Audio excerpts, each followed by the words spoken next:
Hello, everybody. Andy Jacob here with the DotCom magazine Entrepreneur Spotlight Series.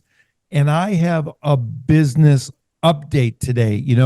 We talk about it all the time. We talk about what do you want to be when you grow up? I mean, that's kind of a funny question, right? But this question really is not just for kids anymore.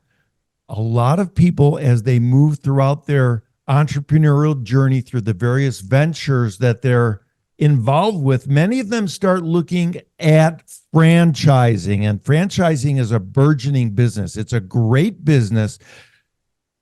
And there are certain people that are helping people understand about the franchise model. They're understanding about what franchising is all about. And more importantly than that, they coach them on which franchises would be a fit. So we've brought one of those coaches on the show today. This is the second time he's been on the show. His name is Tim Parmeter, and Tim is the CEO of FranCoach. And let me tell you, between the time we interviewed him the first time and today, his company is growing at the seams. He has a lot of different coaches working with him now. His staff is improving and growing. He's an entrepreneurial highlight because he's helping so many people in the franchise space. We wanted to bring him back on the show due to this incredible and massive growth he's experienced in the franchising space. So, Tim, welcome to the DotCom magazine Entrepreneur Spotlight Series today. Awesome. Thanks for letting me come back on here. I appreciate it. Yeah, it's great to have you. The first time we had you on, we were talking about people finding themselves at the crossroads and they start asking the question, what do I want to do next? And franchising is a great opportunity for so many people. It's a good fit for certain people. But before we get started talking about it, let's pull the lens back to 30,000 feet in case some of the viewers did not see our first interview, and tell us about FranCoach.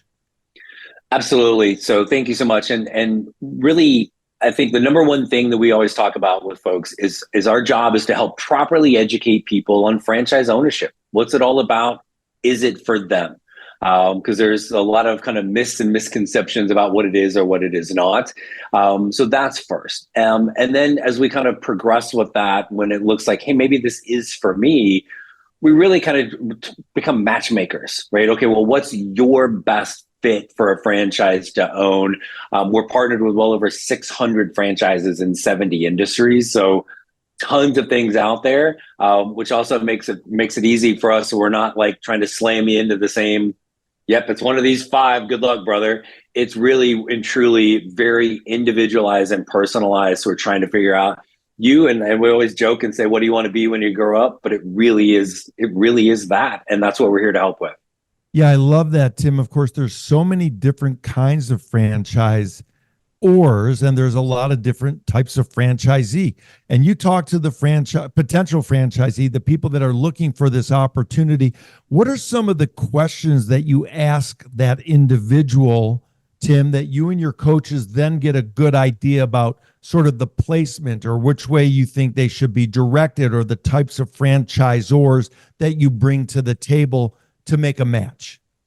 Yes, and there's a ton of them, right? But I think first and foremost is just like, why in the heck are we even on the phone, right? What there's something that has kind of triggered this. It's been on your mind, bad job situation, right? Whatever. Why are we doing this? And then the piece of this that I always think is the most important thing, because everyone will get caught up in industry, right? Well, my job has been in this industry, therefore I need to do that, right? Or I love puppies, therefore I need a puppy franchise. Well, maybe, but more times than not, is the industry your franchise is going to be totally different. So what it really comes down to, at the end of the day, it's about the start of the day.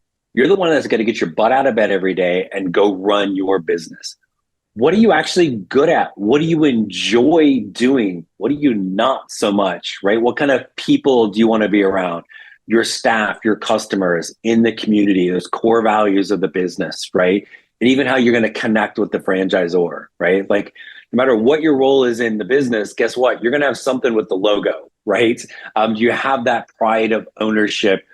What is that all about, right? And so it's one of those where, and again, I always say, like, what do you want to be when you grow up? Or this is really a blank slate. It's not what you've done. It's not your resume. It's not your LinkedIn profile, because let's be honest, we know those things are somewhere between fiction and science fiction, right? What do you actually want to get your butt out of bed and go do every day, and really kind of drill down into that? That more than anything leads us to where we need to go. Obviously, there's a lot more to it than, or things that we're going to talk about, but that's the biggest driver. Yeah, I love it. I was really interested to speak with you today because I had a question. When we talk about the franchisee, the person that's going to get out of bed every day and go, do the thing under the umbrella of the franchise and with all the help that the franchise is going to provide to make them successful, are there also people that say, hey, I like the franchise model, but I don't want to be the guy or gal that goes in every morning and works it. I want to be an investor and I want to find people to go work that. Is that something that you come across very often? Absolutely, right. So in franchising, you'll hear the term semi-absentee owner, which is really the fancy way of saying you're part-time as the owner, right? So, because let's be honest, we got to overcomplicate things to make it seem smart. So you're a semi-absentee owner. So think the person that has a job that actually enjoys their job, right? Or enjoys it enough, right? I want that secondary income stream, right? Maybe it's something that I can build up to be that exit strategy from my job, right? And so this is one of the things that we're going to help with, because Google is terrible when you're doing a franchise search, because it tells you what it's like to be the customer, not the owner. So if we just talk about semi-absentee for a second, one, there's not a uniform definition in franchising. Semi-absentee equals this.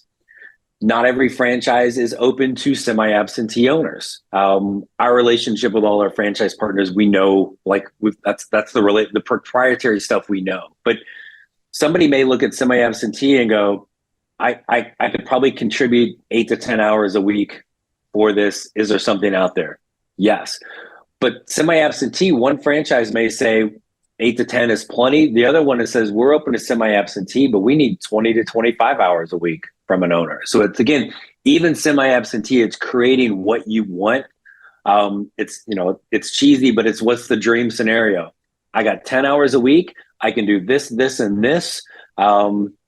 Great. There is something out there that will match. We're going to go find it with that for sure. Yeah, I love it. It's so interesting. I have some friends of mine that recently started as franchisees in a particular space in the Midwest, and they're doing so well. They're expanding and they're opening up new franchisee establishments, and they're doing so well because the franchisor is they're very directed. In other words, they give what they need from A to Z to be successful. They've done a great job supporting the franchisee. And I know these are the types of franchisors that you bring to the table. Let's talk about the 800-pound gorilla in the room, because people are watching. Maybe they want to do something different as they grow up.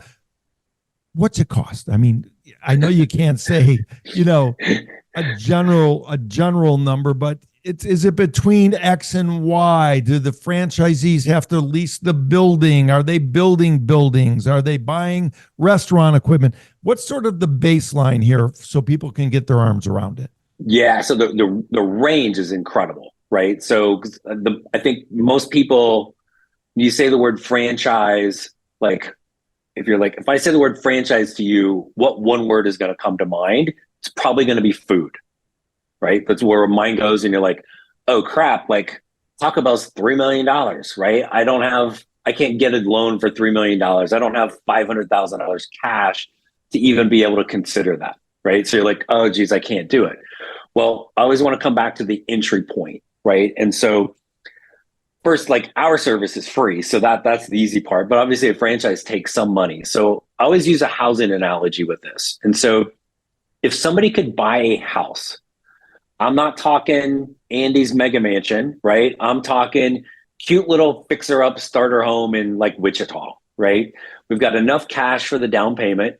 We've got good enough credit to get a home loan.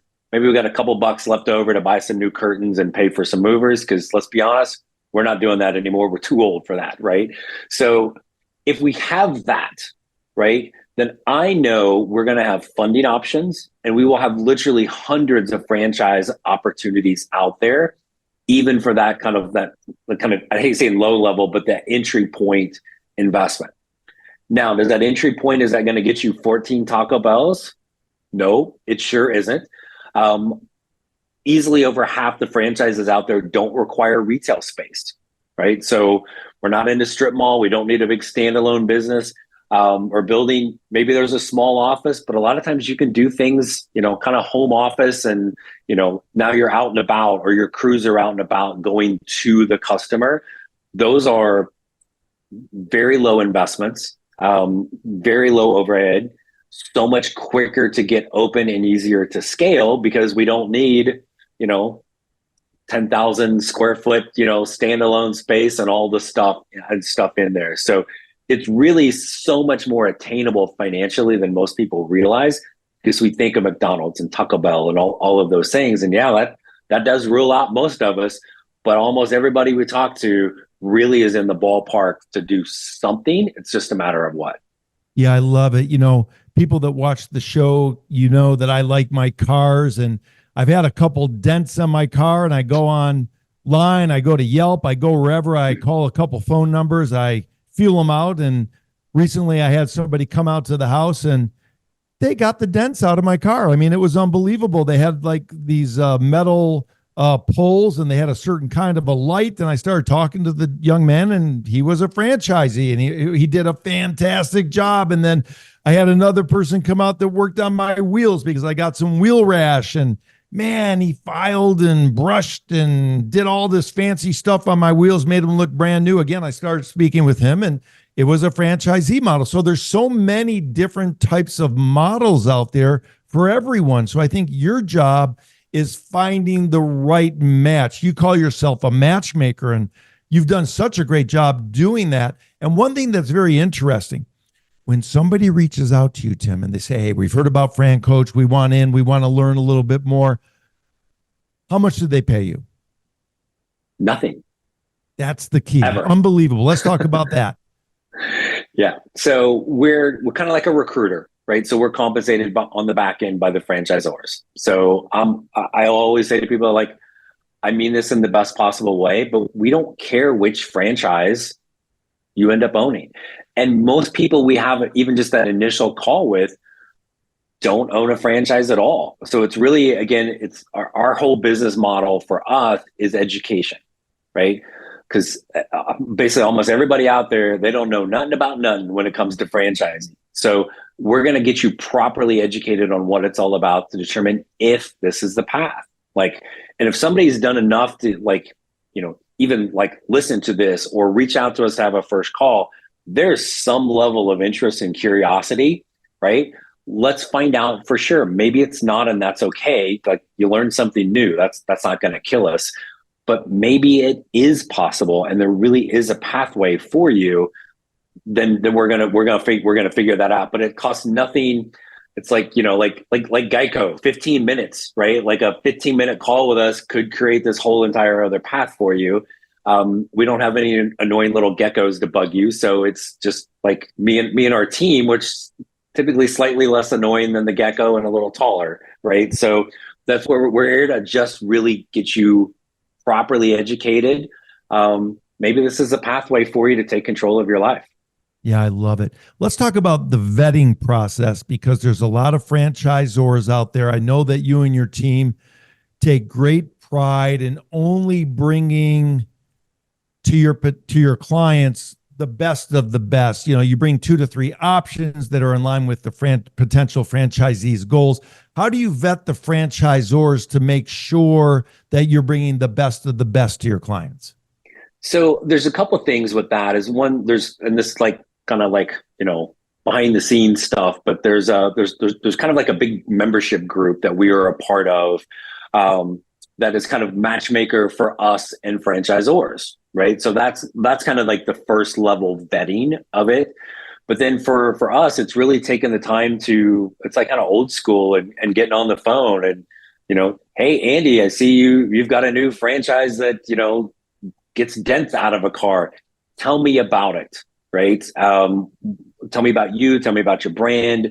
What are you looking for? What are some of those kind of intangible things, right? Because the hidden things in franchising is you can have two franchises that look the exact same to the consumer, but they can be completely different behind the scenes and what they're all about. Great Clips and Supercuts look the same, very different behind the scenes, right?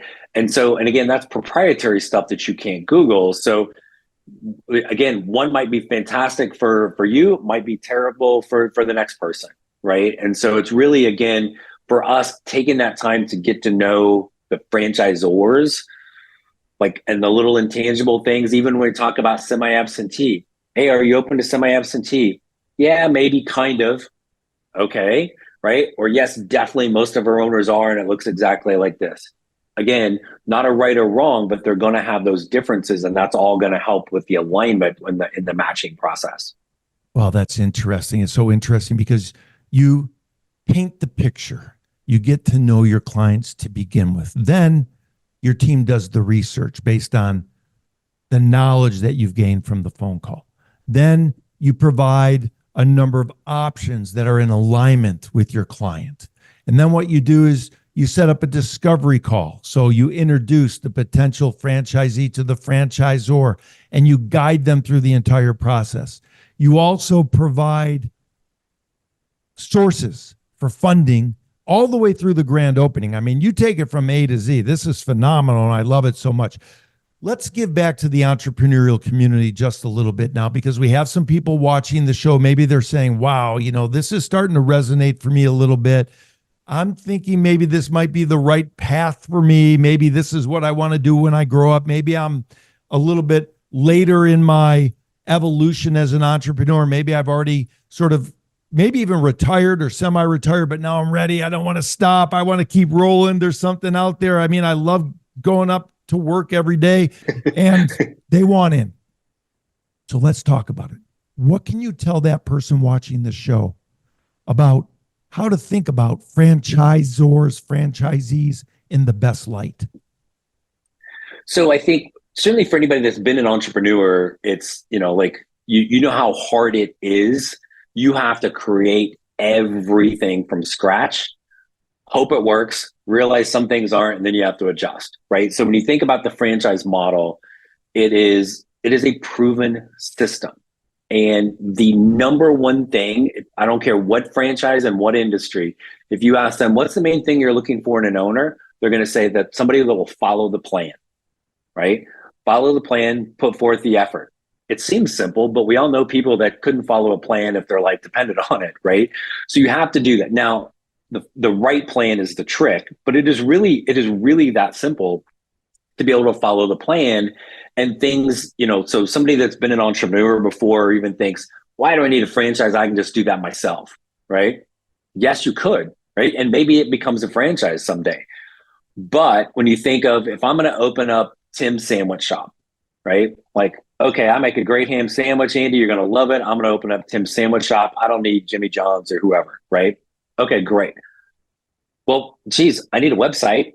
I don't need a website. Like, why? I need customers. How do I find my customers? I don't know what SEO is or how to do it or how to do Google AdWords or social media or direct.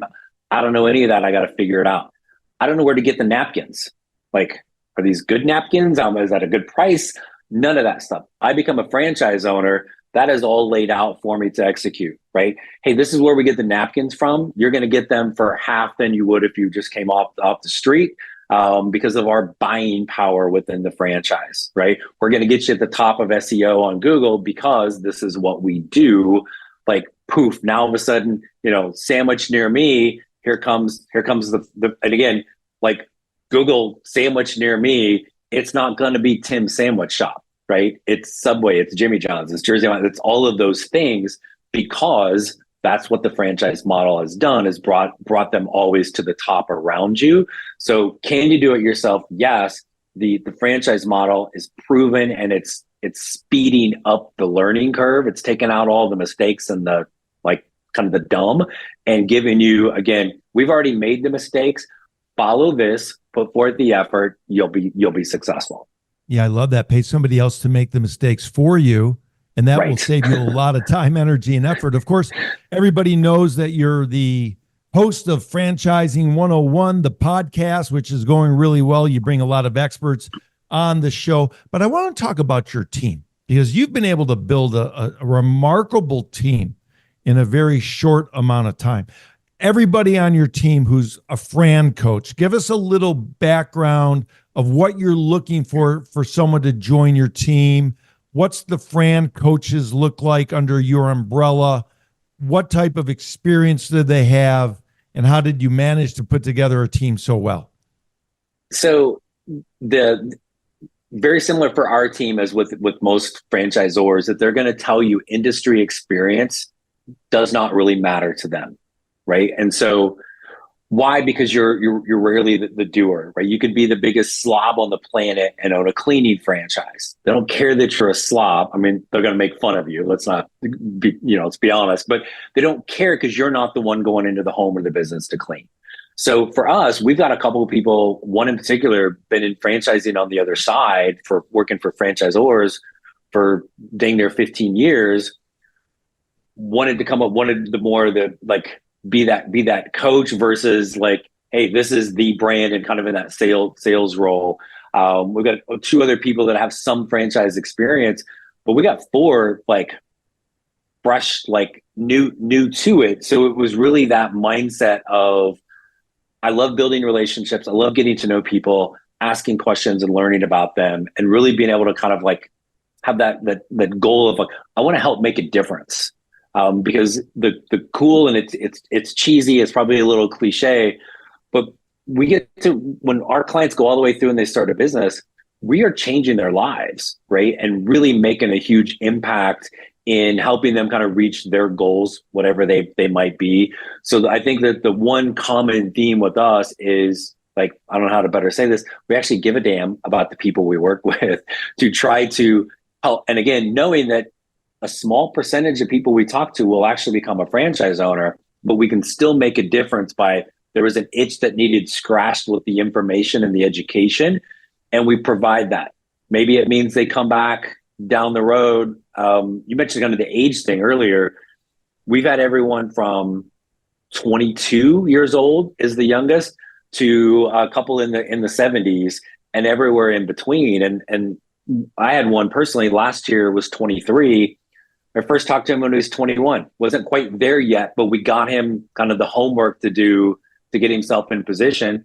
Came back, poof, and he's off and running, killing it with his franchise already. So again, just it's that mindset of get to know people, help make a difference with this. And again, we talk to smart, successful people all day long. So that's easy. We're just teaching them and educating them on something that they don't know much about, but we're curious about. I love it. So interesting. I'm going to put you on the spot. I'm going to slide in what I call a Sidewinder question right now. I know that you make a matchmake with the franchisors and the franchisees, but I want to know, in your mind, are there certain spaces right now or certain franchises that are hot? And maybe you could share some of those with our viewers. I love that question, and everybody hates my answer. None and all. So, and I think anytime somebody really starts talking about, this franchise or this industry is the top or the best, let's really think about that for a second, right? Like, they either don't know what they're talking about or they are trying to sell you something, probably that franchise or that industry. So, because this is an incredibly personalized and individualized process. And so even for me, seeing the franchises and knowing, man, this one seems awesome. Everybody's super happy. They love it. They're making money. Well, I can look at that and go, I could never do that, right? If it's, like senior care, like booming industry, no pun intended, with this. But if you really don't like old people, guess what? I don't care, right? Like I don't like old people. If they scare me, I'm getting old, Andy. It frightens me that I'm getting closer and closer to needing that service, right? That it just it's not for me. Or like, if you don't like dogs, guess what? That's probably not for you. But the next person's going to come in And this week we've had two different clients sign franchise agreements with two different pet franchises. It's awesome. It's never going away. It's fantastic, but that doesn't mean it's fantastic for you, right? So it's like, I always kind of say it's like dating, right? Like we all, the beauty is in the eye of the beholder, right? If you ask my wife, if you ask her friends and family, why in the heck did you marry that old bald dude? Like they don't get it, but somehow like I'm her person. It's really that match. I'm not for everybody. I'm not for most people, but I was for her. Same thing with the franchise. So when your buddy, your brother, your cousins, uncles, neighbors says, do this franchise or don't do it, don't listen. I mean, like that would be rude, but doesn't mean that you should or you shouldn't based on that. This is personalized. This is individualized. This is what you want. So there's not really anything that I would go, oh my gosh, you got to look at this or don't look at that. It's all about that person and what they want. Yeah, it makes sense. The best franchisor, the best franchise is the one that works for you. It makes all the sense in the world. We've only cut out a certain amount of time. You're helping so many people at FranCoach. I want to ask you our famous question about entrepreneurship, see if the answer's changed since the first time we've had you on the show. For the younger entrepreneurs watching the show that are maybe hitting a tough time, Tim, maybe they're freezing in the frame, maybe they don't know where to turn, maybe they're a little unsure of themselves. Do you have some thoughts on what it takes to keep on pushing as an entrepreneur and come out the other side feeling much better about the fact that you went through that challenge to begin with?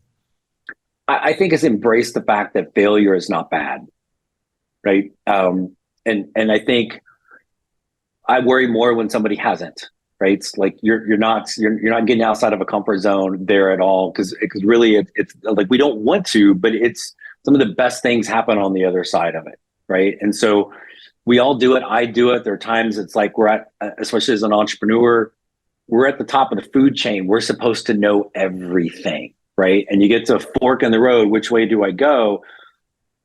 Choosing right and it being wrong, like that's not a bad thing. You chose. Well, now we need to adjust and we go over here. The freeze, I think, is the worst thing, right? You got to keep and embrace it. Hey, we tried this. It didn't work. Okay, well, we learned that it didn't work, and now we've got the direction going over here. So there's some zigzags along the way, or some ups and downs. Okay, like even when it's going well, don't all of a sudden think you know everything and your what doesn't stink. You still have to be kind of learning from that standpoint, but just like just it's the old phrase, just do it, right? But make the decision. If you fail, learn from it and move on, but embrace that, because it's getting you closer to the success that you really want. I love it. I could see that being the name of your TED Talk or your next best-selling book. Embrace the zigzag. I love it, Tim, so much. This is fantastic. You're doing a great job at FranCoach. Your team is amazing. You're helping so many people through your, what I'm going to call, matchmaking process. It's really remarkable. You bring the best of the best to the table. Your people love it. The clients get a free look. I mean, you're doing everything right to build this business. And I just want to thank you so much for coming back on the .com Magazine Entrepreneur Spotlight Series. This has been fantastic. No, thank you. Thank you so much. Always good talking to you. And you're doing an amazing job as well with this. So much great content. I greatly appreciate you letting me come back on and join you again.